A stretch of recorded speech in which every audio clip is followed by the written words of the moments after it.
Ah, the Bermuda Triangle. You've heard of it, right? It's that legendary, kind of terrifying patch of the Atlantic where ships and planes are said to just vanish without a trace. Like the laws of physics decided to take a coffee break.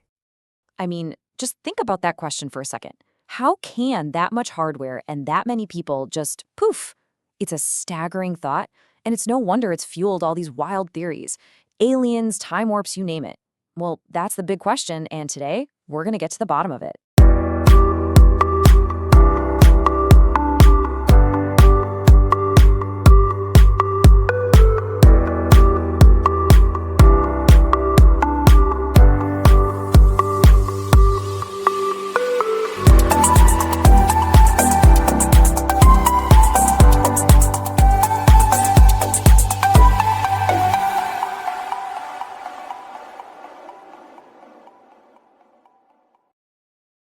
So let's get down to it. We're going to strip away the spooky stories. We're going to look at the actual science, examine the cold, hard data, and find out what's really going on in this infamous stretch of ocean.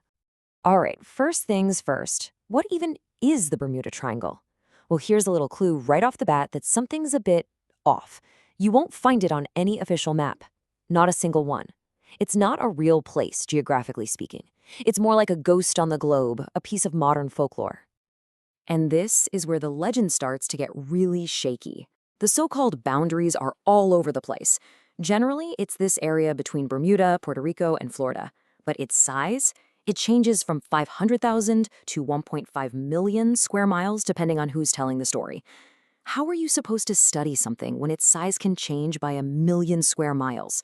That's a huge red flag from the get-go. But every legend has its origin stories, right? And this one is built on some truly chilling and tragic events. Some people try to trace it back to Christopher Columbus reporting weird compass readings. But the modern myth really kicks into gear in the 20th century. You've got these huge, headline-grabbing incidents. The U.S. has Cyclops, a massive Navy ship with over 300 souls on board, just gone, no SOS. And then, the most famous of all, Flight 19. 5 Navy bombers disappear, and the rescue plane sent to find them, it vanishes too. It's just one story after another. Okay, so you have all these separate, tragic incidents. How in the world did they all get woven together into this one giant supernatural conspiracy theory? Well, it all comes down to the incredible power of a good story. And here it is. This is the moment it all started. 1964, a writer named Vincent Gaddis, in a pulp adventure magazine, is the first one to connect all the dots. He draws this imaginary triangle on a map and gives the mystery its spooky, unforgettable name. A legend is officially born. But if Gaddis lit the match, a guy named Charles Berlitz was the one who poured gasoline all over it. His 1974 book took that magazine idea and just launched it into the stratosphere. This is what turned a cool story into a worldwide phenomenon. And the impact was just massive.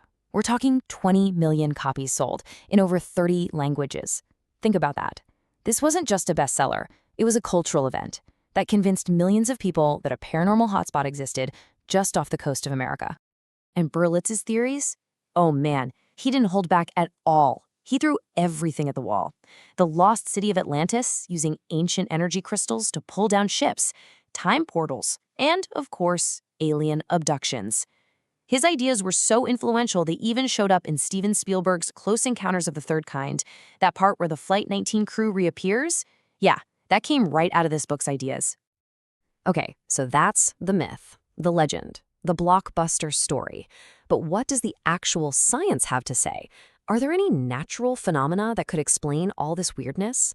Let's start with one of the biggest claims, that compasses go totally haywire. All right, quick compass 101. Your compass doesn't point to the true North Pole, the top of the globe. It points to the magnetic North Pole, which is a different spot that's always wandering around. That difference between the two is called magnetic declination. And this isn't a mystery. It's a basic part of navigation that every pilot and ship captain learns to account for, no matter where they are in the world. Now, the theory was that the triangle was special because it was one of the few places where true north and magnetic north lined up perfectly. That line's called the agnic line. And for a time, yes, it did pass through that area. But here's the kicker. The Earth's magnetic field shifts. Today, that line isn't in the triangle anymore. It's over in the Gulf of Mexico. So the whole compass theory is literally based on outdated geography. So if it's not the compasses, what else could it be? Well, the U.S. National Oceanic and Atmospheric Administration, NOAA, has a prime suspect, the Gulf Stream. Think of it as a massive, fast-moving river inside the ocean. It's incredibly powerful and turbulent. It can easily throw a ship or plane way off course.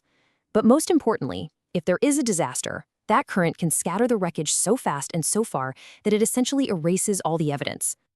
And then there are these monsters. For centuries, sailors told stories about rogue waves, these impossibly huge walls of water that would just appear out of nowhere.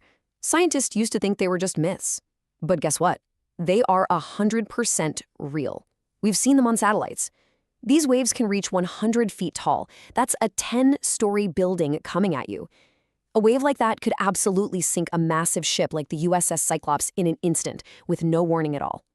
So you've got powerful currents, you've got monster waves. These are pretty good explanations. But the real mythbuster isn't a theory at all. It's the cold, hard data. When you stop looking at the handful of sensational stories and start looking at the actual numbers, a completely different picture emerges. Take a look at this. It covers over 3 decades of marine accidents worldwide. See that tiny little slice of the pie? That's the Bermuda Triangle. It accounts for only 4% of incidents. The other 96%, that's the rest of the world. And get this, of that tiny 4%, not a single one was officially classified as a disappearance. The data just shows that accidents happen everywhere else, way more often. Now this right here, this is the real smoking gun. This chart shows the accident rate. Globally, the average is about 1.8%. In the Bermuda Triangle, that rate plummets to 0.02%. That is not a typo. Statistically, that means the danger in the triangle is 90 times lower than the global average. It's just safer. To put it as plainly as possible, when the experts who actually track this stuff rank the world's most dangerous shipping lanes, the Bermuda Triangle doesn't even make the list, not even top 10. Statistically, it's actually one of the safer places you can sail. So if it's not aliens, not Atlantis, not a paranormal vortex, what is the real answer? Well, the truth is a combination of things that are way more mundane, but honestly, no less powerful. Let's just go back to those famous cases for a second. Flight 19, the radio transcripts show the pilot wasn't being attacked by mysterious forces. He was simply tragically lost and flew his squadron further out to sea. The USS Cyclops, it didn't meet a sea monster. It sailed straight into a region notorious for the exact kind of killer storms and rogue waves we just talked about. And the general mystery? It's just a busy, hurricane-prone part of the ocean. So the real culprits? It's like a recipe for a myth. You start with one of the world's busiest shipping lanes that also happens to be in a severe weather zone. You add in the powerful, unpredictable Gulf Stream. You mix in the constant factor of human error. And then you wrap it all up in a really compelling story that connects all these unrelated events. That is how you create the Bermuda Triangle. So the most important takeaway here is this. The data is crystal clear. The stories are powerful, but the numbers don't lie. Traveling through this part of the world is no more dangerous than traveling through any other part. In fact, as we saw, the data shows it's often much, much safer. And that brings us to our conclusion, and this perfect quote. The world's greatest mystery turns out to not be a mystery at all. The curse has been lifted. The truth is that this legendary, terrifying place is, in reality, fabulously unremarkable. And you know what? In a world full of chaos, maybe a little bit of unremarkable is exactly what we need.